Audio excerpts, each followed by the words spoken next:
एक तरफ Gaza Israel Hamas युद्ध के चलते लगातार धधक रहा है, दूसरी ओर हूती लड़ाकों ने फिर से अपने तेवर दिखाने शुरू कर दिए हैं। यानी यमन के विद्रोही गुट ने एक बार फिर इजरायल पर कहर ढाना शुरू कर दिया है।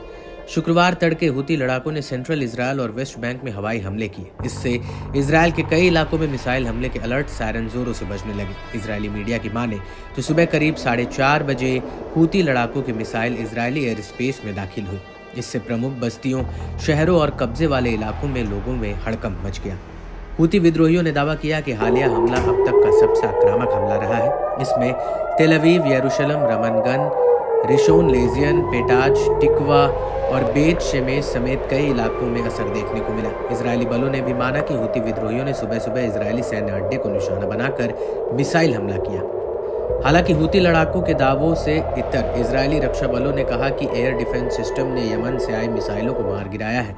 लेबनानी मीडिया आउटलेट अल मयादीन की ओर से ताज़ा हमले का वीडियो शेयर किया गया है। इसमें वेस्ट बैंक के कलकिलिया शहर में मिसाइल हमले का फुटेज दिखाया गया। इसमें मिसाइल को अपने टारगेट की ओर तेजी से गिरते हुए देखा जा सकता है। इस दौरान इलाके में हवाई हमले के अलर्ट सायरन भी तेजी से गूंज सुनाई दे सकती है। साथ ही लोगों की जान बचाकर भागने की चीख पुकार भी सुनाई दे रही है।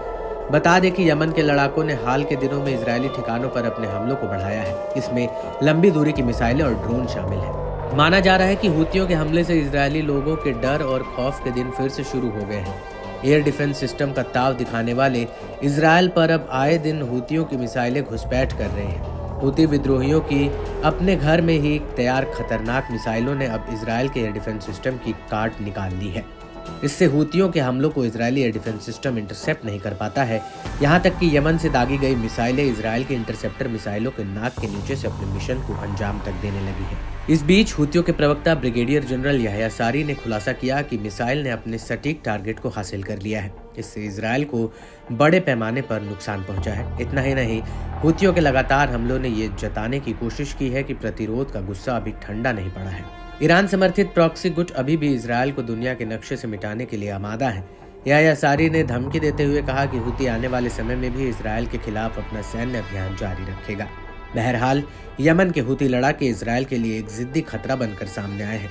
ईरान समर्थित हूती अपने मिसाइल हमलों को लगातार बढ़ा रहे हैं, जिससे लाखों इजरायली आधी रात को बॉम्ब शेल्टर्स में जाने के लिए मजबूर हो रहे हैं। इजरायल में हवाई हमले बढ़ने से विदेशी एयरलाइंस को भी डर सताने लगा है। साथ ही हूती अब मिडिल ईस्ट में इजरायल के खिलाफ आखिरी प्रमुख मोर्चे के रूप में अड़े हुए हैं।